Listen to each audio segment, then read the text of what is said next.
Assalamualaikum warahmatullahi wabarakatuh, sahabat kanal Dipasena. Kita hari ini mendatangkan seorang yang jauh ini dari Ngawi ya. Ngawi. Beliau adalah Bapak Muhammad Iwan. Muhammad Iwan. Sering dipanggilnya Abi Jiwan. Beliau adalah salah satu trainer khusus untuk hafal Al-Quran dengan metode Quran Puzzle. Ya, nanti kita akan bicara banyak soal ini, apa Quran Puzzle itu dan hal-hal lain berkenaan dengan menghafal Al-Quran. Pak Ustadz Iwan, terima kasih nih sampai ke Dipasena ya. Alhamdulillah. Baru pertama kali ya? Pertama kali ya? Pertama kali. Jauh ya? Luar biasa, selain jauh jalannya menakutkan, meragukan. Justru indahnya itu jalannya di Pasena itu luar biasa ya. Dan tidak ada alternatif ya. Tidak ada alternatif lain, harus ke situ. Tapi nyampe di sini kaget juga kan melihat banyaknya orang ya. Kagetnya juga warga kompak. Semua kok menyambut. Saya nggak nyangka yang datang masjid penuh. Masya Allah. Nah itu yang saya nggak sangka. Dan mereka full ikut sepenuh hati dalam program, dan usianya rata-rata ya memang lansia ya. Lansia.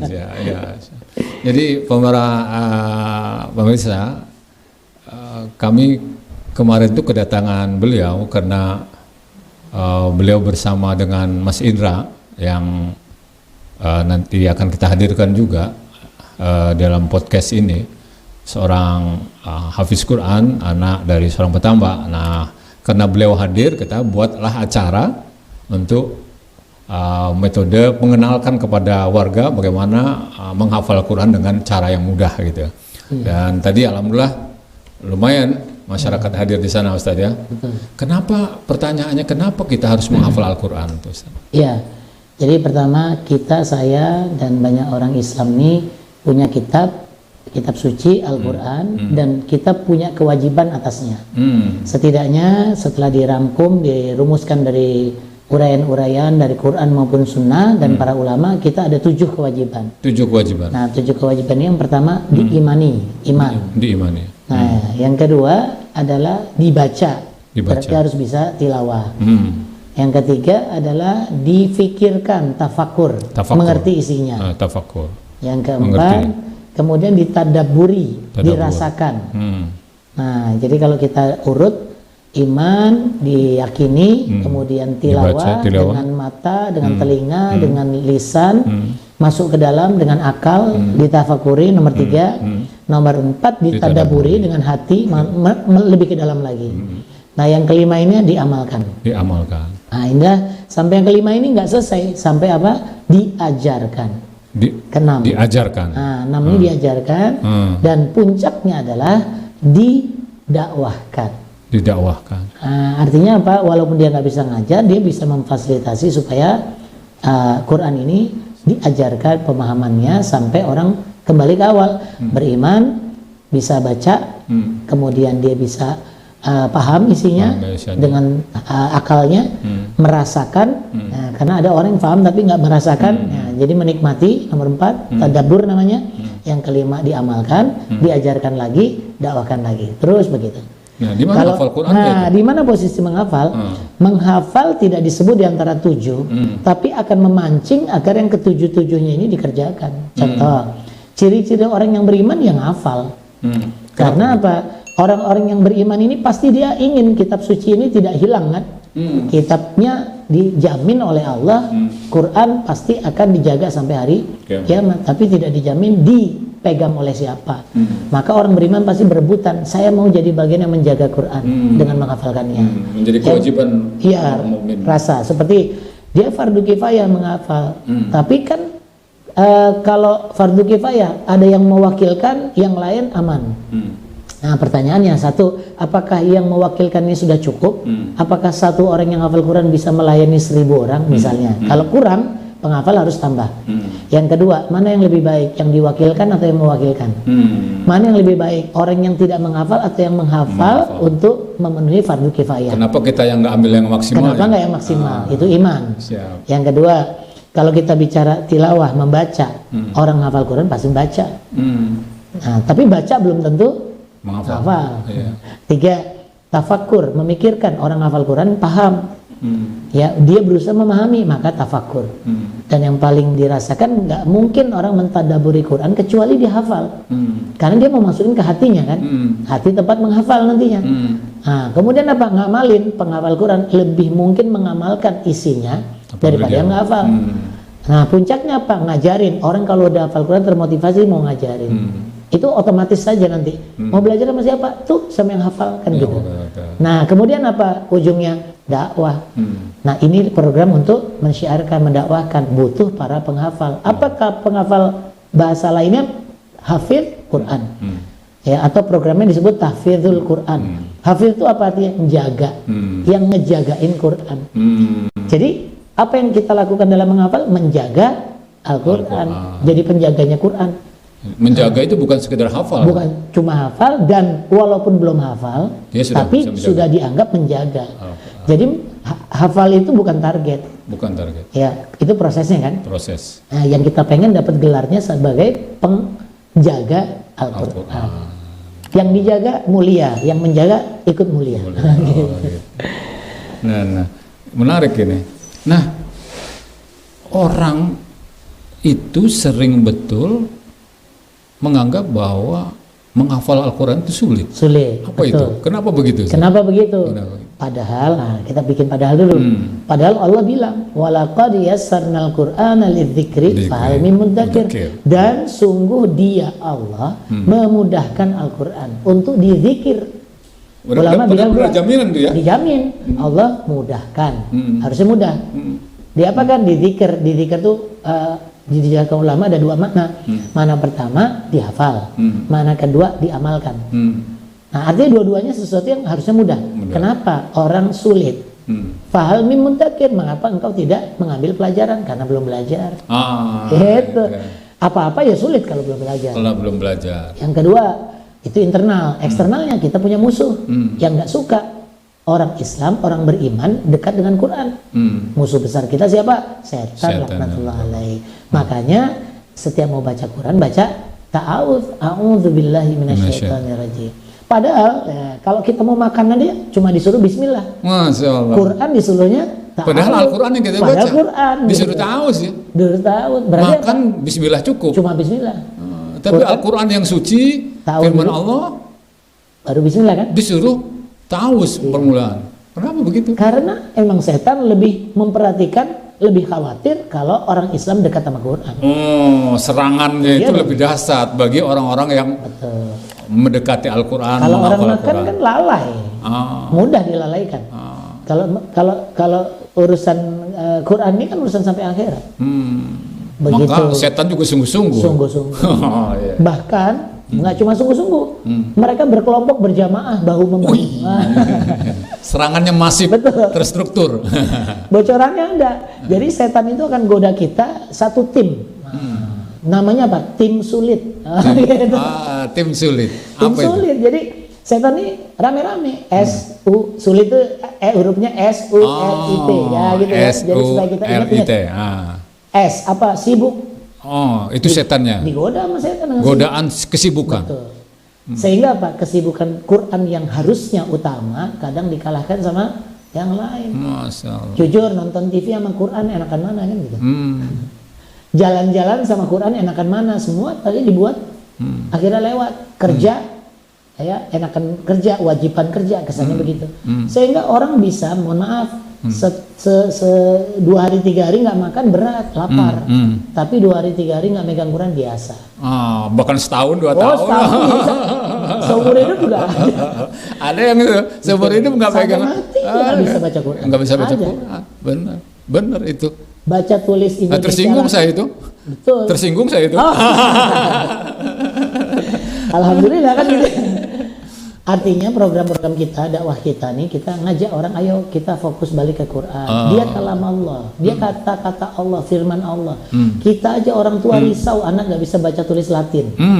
Nggak Di bisa bahasa sekolahin, Inggris. Dikursusin, betul. Iya. Mahal. Nggak bisa matematik. Ya, bahasa Inggris mahal dibayarin, matematika mahal dikursusin.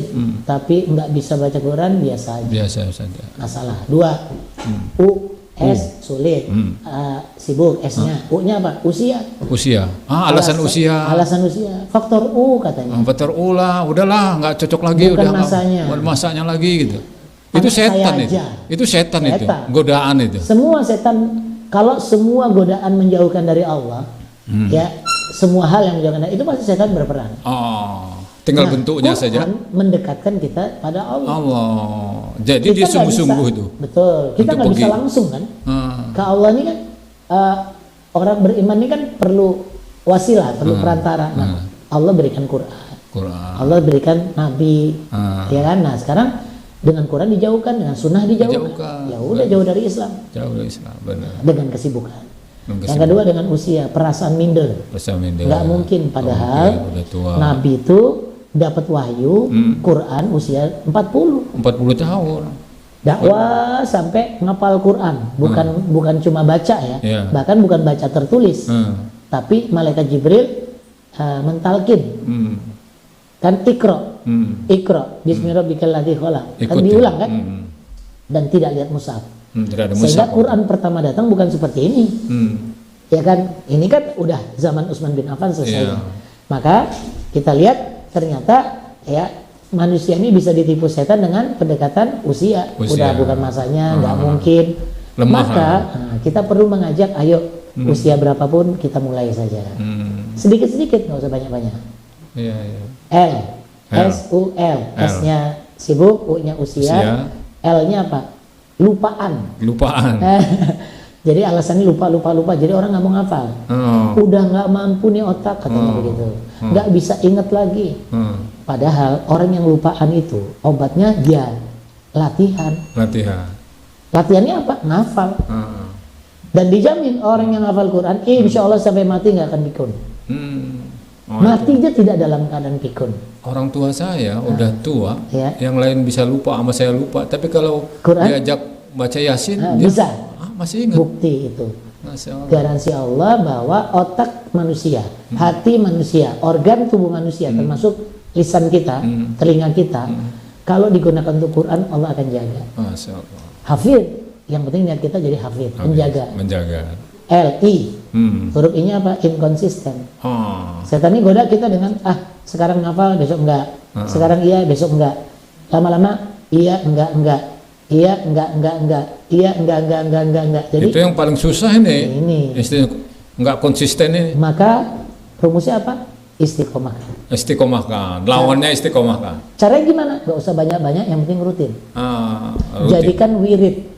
Hmm. Habis sholat, baca tasbih, tahmid, tahlil, takbir. Habis itu Al-Fatihah, lanjut hafalan. Begitu. Gitu saja. Jadi setiap hari 5 waktu sholat bisa kita gunakan untuk menghafal. Menghafal Al-Quran. Walaupun cuma 1 ayat, tapi 1 ayat diulang 5 kali, mateng. Mateng baru tambah yang lain. Maka lama-lama tambahan hafalan kita makin banyak. Orang tua beda sama anak-anak. Anak-anak sekali duduk 1 halaman bisa. Orang tua mungkin cuma 1 ayat. Maka ikuti porsinya orang tua. Ya. Nah terakhir apa? T.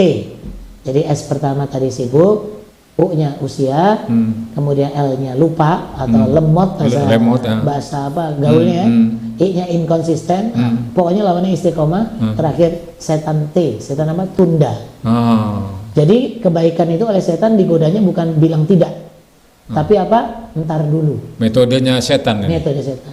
Tunda. Ngapal tuh ntar aja. Ntar siang, ntar sore, ntar malam. Ntar lah, besok lagi. Besok lagi begitu.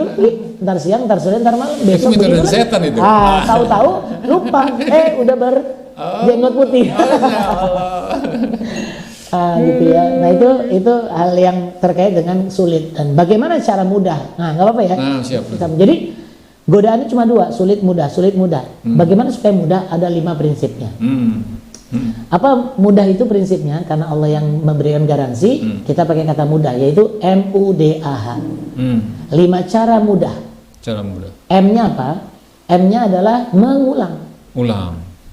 Nah, mengulang ini perlu dilatih, diulang-ulang dengan cara apapun, ya, gunakan semua metode yang prinsipnya adalah mengulang. Semua metode sama, bisa berbeda, tapi ada satu yang Prinsip sama, mengulang. yaitu mengulang. Wah. Makin banyak mengulang, makin bagus.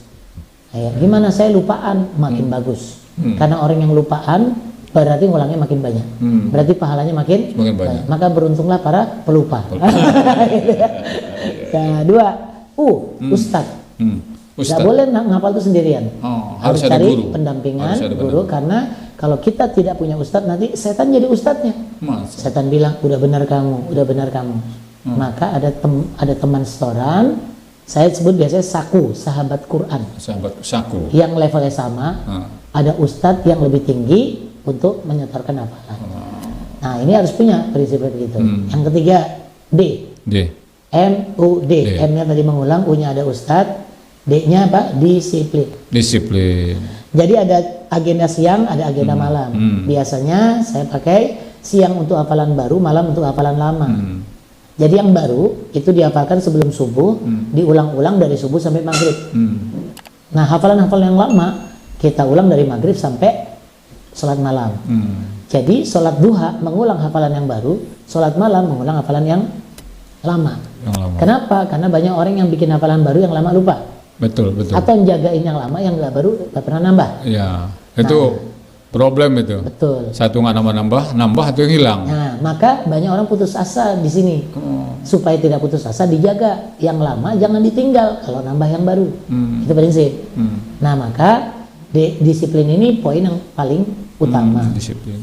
Nah, jadi bukan cuma semangatnya saja. Terakhir, A ya. A dulu. A itu apa? Alat bantu. Alat bantu. Kita butuh alat bantu. Contoh, Quran per kata dibutuhkan buat orang tua, dewasa, karena dia perlu paham makna. Aplikasi di handphone sudah ada. Yang bisa kita install, di situ sudah ada bantuan dengan cara kita tekan, nanti langsung ngulang dan seterusnya. Jadi alat bantunya sudah semua tersedia. Gunakan alat bantu untuk percepatan. Zaman sekarang beda dengan dulu. Dulu untuk cari rekaman 30 juz itu sulit sekali. Sekarang variasi banyak sekali. Gunakan. Karena kita butuh akselerasi, percepatan. M-U-D-A. Mengulang, ustadz, disiplin, alat bantu. Terakhir, ada orang keluhannya. Ini pasti standar. Kenapa sih habis masuk kok hilang lagi? Masuk kok keluar lagi? Hilang. Kayak daya tampungnya itu nggak muat. Nah, gitu kan? Maka jawabnya apa? Bisa jadi. Kenapa? Karena Quran bukan dihafal, ditaruh di akal. Di mana? Di hati. Loh, kenapa kok keluar lagi? Karena ketika dimasukkan, hatinya sempit. Apa tuh hati sempit? Masih banyak penyakit kali ya. Ya kan? Hati itu sempit. Apa tuh jadi sempit? Dengki misalnya. Ada orang dapat nikmat kok dia sakit hati. Ada yang gitu kan? Nah, atau memang hati sedang sakit. Ya, jadi apa? Diobatin. Pakai apa obatnya? Ya Quran. Quran itu paksain dulu. Justru itu obatnya. Itu melapangkan hati. Quran akan melapangkan hati. Quran akan ngobatin hati yang sakit, kayak orang sakit fisik, nggak mau makan. Obatnya apa? Ya makan. Bukan malah nggak makan kan? Begitu dengan hati, nggak enak baca Quran, nggak enak ngapal Quran, lagi sakit. Apa obatnya? Paksain. Nanti lama-lama mulai nikmat saat sudah mulai sehat. Jadi bukan ditinggal malah. Ya, kadang-kadang kan kayak gitu kita. Kalau kita ada lagi hati galau, hati nggak enak, malah sholat, malah baca Quran apa lagi? Ya. Padahal justru obatnya. Betul. Atau kok apa nggak nempel-nempel? Kenapa? Itu saya betul itu. Karena sama kayak tembok, kalau kita kasih gambar tempel, temboknya kotor. Kita tempel stiker, nempel nggak? Nggak nempel. Lepas lagi. Begitu Quran, hatinya kotor sih. Jadi gimana? Bersihin dulu. Makanya kalau mau ngafal Quran, dianjurkan banyakin istighfar. Banyak istighfar. Atau tetap aja ngafal, tetap aja nempel. Kenapa? Karena tempelan pertama buat bersihin kotoran. Nempel lagi udah bersih.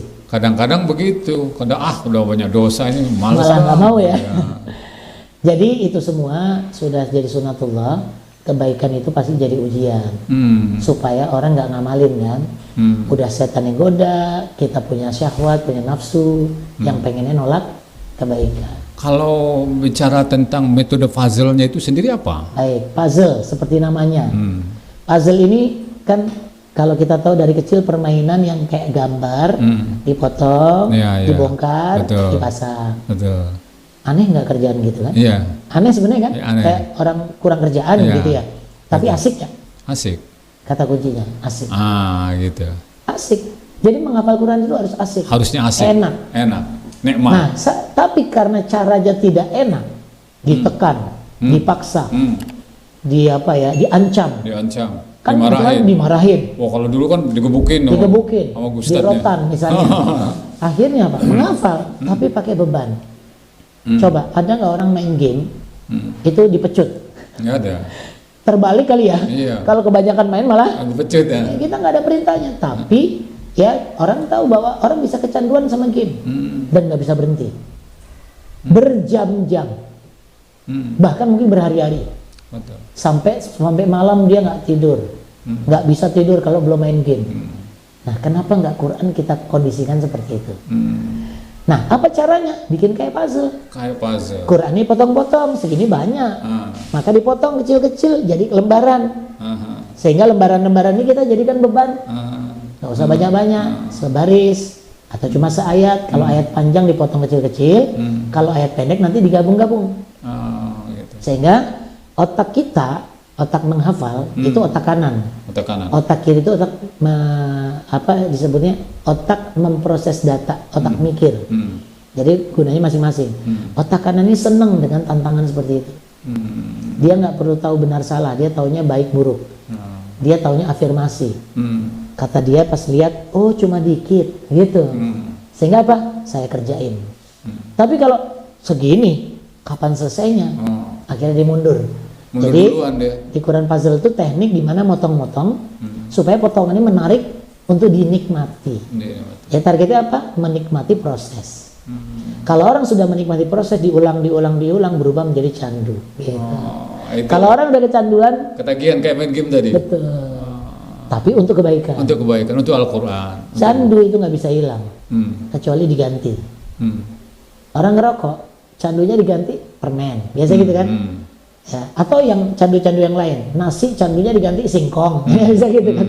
Nah, bagaimana dengan candu-candu yang lain yang bukan mengarah pada kebaikan? Quran ganti, nge-replace. Insya Allah orang kecanduan narkoba pun bisa diterapi dengan Quran. Saya sudah pernah sempat bersama, ada kesempatan mentreatment salah satu pecandu narkoba di Lapas Cipinang. Alhamdulillah beliau sekarang jadi penghafal Quran. Luar biasa. Ya, mereka yang sudah di penjara tuh kadang-kadang unik, nggak kayak kita, disiplinnya lebih tinggi. Dan saya dulu punya pengalaman pribadi, ada kawan yang narkoba, tapi hafalnya keren gitu. Waduh, saya bilang saya nggak gitu tuh, nggak bisa ngafal. Sebenarnya kalau program ini dibawa masuk ke dalam penjara, di training, diberikan rangsangan, insya Allah mereka semua akan jadi penghafal Quran. Luar biasa ya. Alhamdulillah sudah izin ya, saya sudah 4 kali keluar masuk penjara. Tapi ngajar ya. Bahkan sampai di mana, di Mataram. Saya masuk penjara, saya ngajar di sana, kasih contoh cara menghafal. Selesai mau pulang, saya dipeluk sama napi semua.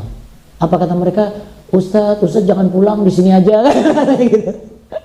Saking apa?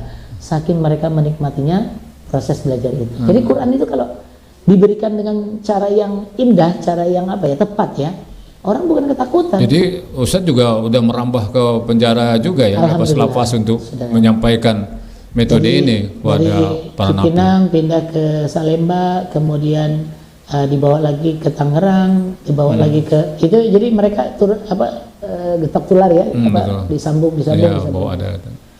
Alhamdulillah, sampai juga di sini. Sampai juga kita di sini. Di ujung dunia ya. Nah, alhamdulillah. Kalau masalah-masalah lain menghafal Quran ini apa? Misalnya gini, saya ingin, ini kan Ustadz ini kan teori aja nih. Ya. Gitu. Mudah. Bener nggak sih bahwa pengalaman Pak Ustadz bahwa ini mudah gitu? Pak Ustadz sendiri latar belakangnya apa sih? Saya bidangnya, saya kuliah S1 dari UNJ Matematika. Matematika? SPD ya, saya ngajar awalnya di bidang studi matematika. Dan saya termasuk yang anti menghafal sebenarnya. Nah, ini anti menghafal jadi nggak menghafal. Kenapa saya mau di matematika? Karena saya nggak bisa ngafal. Jadi tantangannya begini, Tapi kan Quran buat dihafal. Tapi saya nggak suka dan nggak bisa.